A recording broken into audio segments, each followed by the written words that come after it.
Water Forum tahun 2024 di Bali.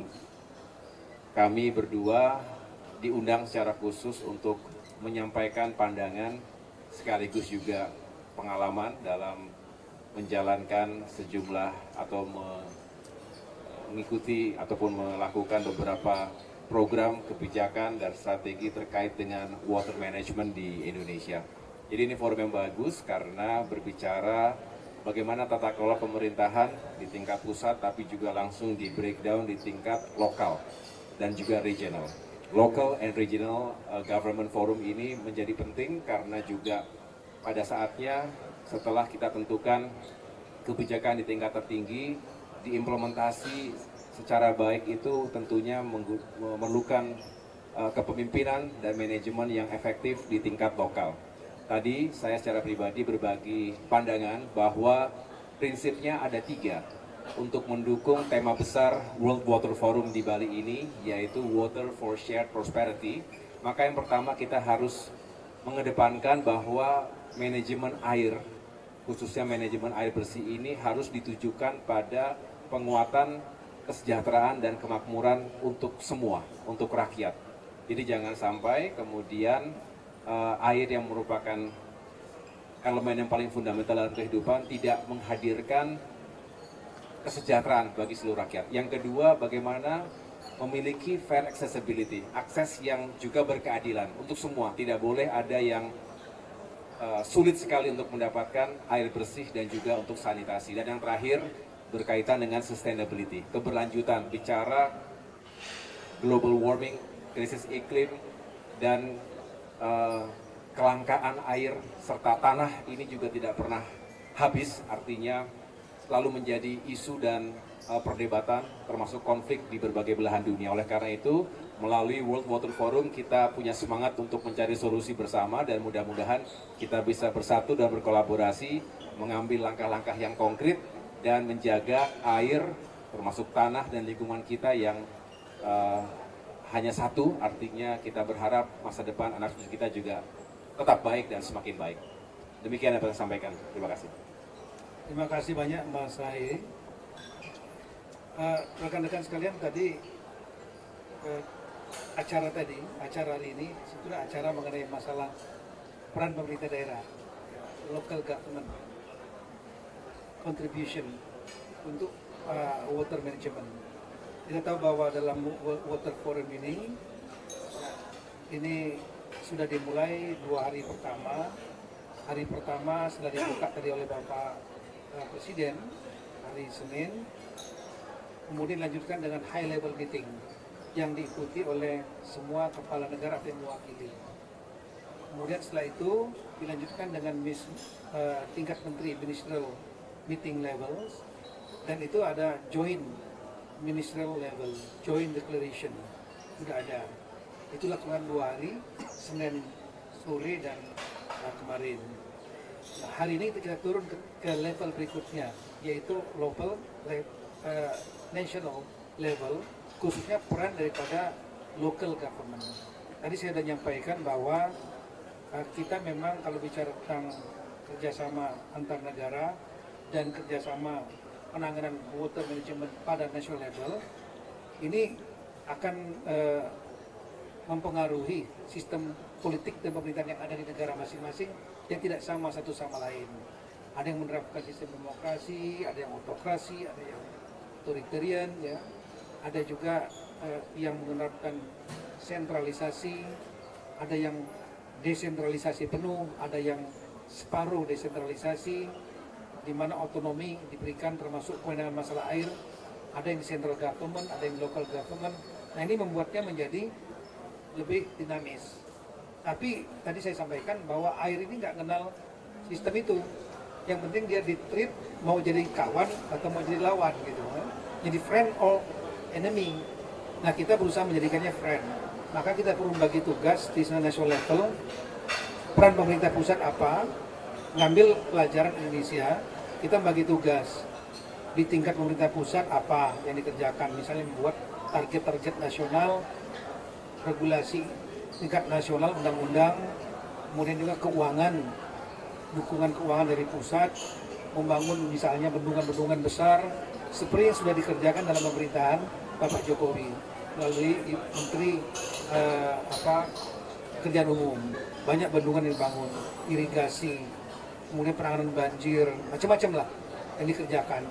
Nah, di tingkat provinsi juga ada yang dikerjakan dari bagi-bagi tugasnya. Di tingkat kabupaten kota juga. Bahkan saya tadi menyampaikan, bahkan di Indonesia juga, di village level, tingkat desa yang jumlahnya lebih dari 70.000 menggunakan dana desa yang lebih kurang sudah mencapai 44 bilion gitu ya. 700, mungkin lebih kurang 700 triliun yang sudah dilakukan. Nah, salah satu di antara dana desa itu digunakan untuk pembangunan kanal, irigasi, embung, dan lain-lain. Itu semua berkaitan dengan air, termasuk penyediaan toilet.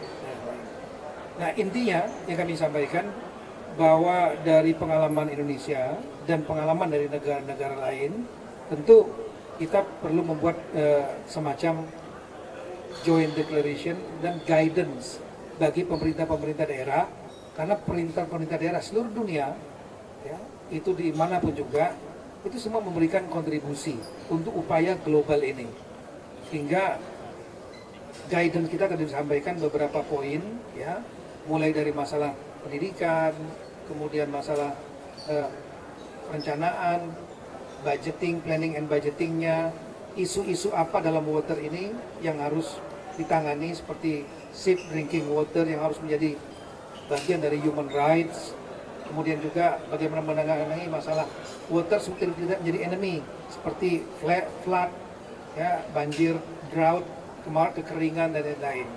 Nah, itu kira-kira yang kami sampaikan tadi, dan kita harapkan masukan-masukan kita bisa menjadi pertimbangan dalam rangka nanti membuat joint declaration.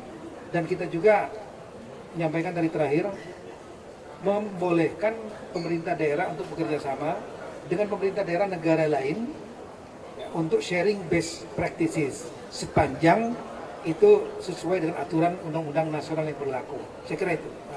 Pak Haji, dari antara Pak, tadi sempat di pidato Pak Menteri AHY sempat disinggung mengenai kementerian atau kelembagaan khusus mengenai air. Boleh dijelaskan lebih lanjut Pak, usulan itu seperti apa dan nanti perannya untuk membantu pemerintah daerah seperti apa, dan tanggapan dari Pak Tito nanti kira-kira kalau itu tidak dibentuk Pemda nanti kerjasamanya kayak gimana? Terima kasih.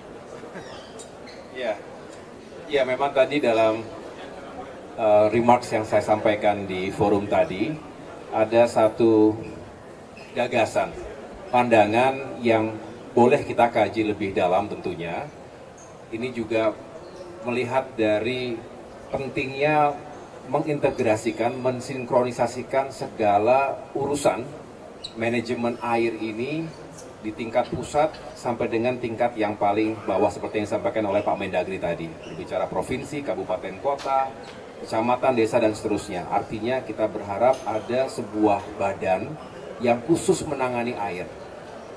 Ini bukan yang pertama tentunya, ada sejumlah negara yang terlebih dahulu sudah mendirikan institusi seperti itu, memiliki kewenangan. Yang paling penting itu kewenangan otoritas ya, termasuk juga kapasitas untuk bisa mengelola air secara komprehensif, termasuk tata ruang dan penyiapan lahan yang dikoordinasikan dengan berbagai kementerian, termasuk regulasinya juga disiapkan dengan baik. Kerjasama dan kolaborasi dengan pemerintah daerah ini juga menjadi kekuatannya. Oleh karena itu, bukan hanya sekedar menambah birokrasi baru, kalau menurut saya, Badan Air Nasional atau apapun namanya, ini diharapkan bisa menjadi wadah besar bagi penataan manajemen air, menghadapi krisis air yang cepat atau lambat, siap atau tidak siap, kita harus menghadapi itu. Dan kalau tidak ada badan khusus yang menangani, menurut saya juga memang akan terus menjadi tantangan bersama. Tapi sekali lagi, saya tidak punya kewenangan hanya menyampaikan ini di depan forum internasional, sebuah forum akademis yang bisa kita diskusikan. Dan kalau memang ada nilai-nilai yang baik ataupun hal-hal yang positif yang bisa kita dapatkan seperti Pak Mendagri tadi, kita nggak usah ragu-ragu untuk belajar, saling belajar, mendapatkan lessons learned dan juga best practice dari berbagai negara ataupun lembaga yang terlebih dahulu melakukan ataupun sudah lebih dulu berhasil. Itu juga sesuatu yang baik untuk kita dan juga untuk pemerintahan di tingkat daerah. Iya, saya sependapat. Jadi jumlah penduduk dunia ini berkembang eksponensial. Eksponensial itu maksudnya seperti apa COVID itu ya, dia kelipatannya tinggi sekali penduduknya. Diperkirakan nanti akan mencapai lebih kurang 8 miliar kalau salah dalam 10 tahun, 6 tahun, 7 tahun ke depan 2030. Sementara kita jumlah energi, makanan, dan air pasti akan juga bertambah, diperlukan. Sedangkan dia terbatas. Maka diperkirakan ke depan itu tantangan dunia itu memang 3 itulah: energi, food, security, ya, dan kemudian water, air. Beberapa negara bahkan sudah punya menteri. Tadi seperti tadi salah satu speaker lah Minister of Water of Maroko. Maroko punya menteri air khusus sendiri.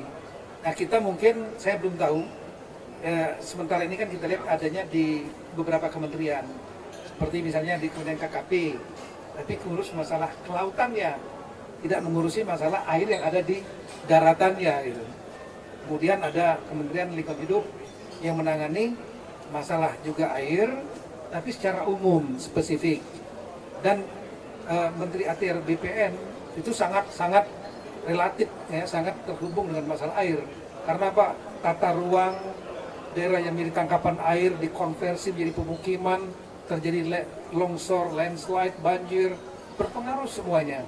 Nah oleh karena itu mungkin ini menjadi salah satu pertimbangan ya. Tapi sekali lagi Pak AY dan saya bukan punya kewenangan, ini sebaik idea sharing dari pengalaman negara lain. Mungkin it is time for us to have more attention on water issue, water related issue. Dan dari Kemendagri pasti apapun yang diambil kebijakan dari presiden atau presiden terpilih nanti, kita tentu akan mendukung.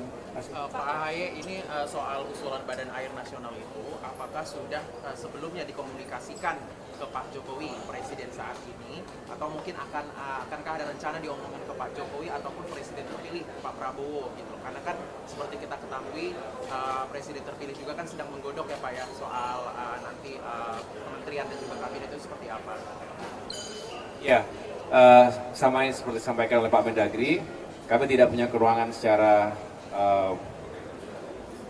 langsung, tetapi tentu saya akan melaporkan sekaligus juga memberikan masukan-masukan sebagai pembantu presiden, punya kewajiban diminta tidak diminta untuk memberikan masukan yang baik. Tentunya kita harapkan tadi karena semangatnya adalah kita lebih fokus, lebih serius dan lebih memiliki kapasitas dan otoritas untuk menangani berbagai masalah krisis air di masa depan. Ini belum bicara tentang dampak yang semakin parah dari pemanasan global misalnya. Jadi makin ke depan ini petani misalnya, ratusan juta petani seluruh dunia akan terdampak langsung terhadap kekeringan air, dan kalau itu gagal panen di mana-mana maka akan berpengaruh pada produktivitas pangan, dan ini menjadi bencana buat kita manusia. Jadi sekali lagi kembali, apakah solusinya diantaranya dengan mengintegrasikan berbagai elemen dan instrumen yang berkaitan langsung dengan manajemen air? Maka kalau memang itu, maka kita harus juga perlu memikirkan ke depan seperti apa. Dan kalau memang di antara berbagai opsi atau alternatif solusi yang lain juga baik, kita akan integrasikan dalam konsep ke depan bagaimana menata air dengan baik dan mencegah terjadinya krisis. Ini kan, mohon maaf, ini kan teman-teman media, ini kan baru sebatas ide yang disampaikan oleh Bapak AHY maupun kami. Ini ide, dan kita bersyukur Water Forum ini dilaksanakan di Indonesia sebagai tuan rumah. Ini memberikan menjadi wake up call bagi kita pentingnya air. Ide baru sebatas ide, tapi tentunya keputusan apapun juga lah nanti dari pimpinan kita. Jadi teman-teman nanti jangan nulisnya seperti sudah harus dari kita gitu, enggak ya. Skema reward atau insentif Pak untuk Oh iya betul. kepala-kepala daerah yang dari Bapak sumber daya air itu usulannya seperti apa, rewardnya dari Pak daerahnya seperti apa? Dari Pak Menteri PUPR memberikan saran. Ini kan kita menggunakan prinsip semi otonomi daerah, termasuk air ini ditangani oleh daerah. Seperti air minum itu oleh kabupaten dan kota, bukan oleh pemerintah nasional. Nah, kemudian dalam rangka manajemen air, termasuk safe drinking dan clean water, air yang bersih dan air yang minum, itu karena dikelola oleh daerah-daerah, salah satu cara kita biasanya untuk menangani tingkat nasional, kita membuat iklim yang kompetitif antar daerah. Jadi biar mereka saling berlomba untuk memanage dengan sebaik-baiknya. Nah, nanti yang terbaik biasanya kita akan berikan reward yang baik-baik, ya yang kurang, yang tidak baik kita berikan punishment paling enggak teguran gitu. Nah, salah satu reward yang biasanya menarik daerah itu adalah kalau diberikan budget tambahan alokasi, namanya dana insentif daerah. Sekarang namanya disebut insentif fiskal. Seperti untuk penanganan inflasi, itu Ibu Menteri Keuangan kami usul disiapkan 1 tahun 1 triliun untuk 100 provinsi, kabupaten kota yang dianggap terbaik menangani inflasi per 4 bulan.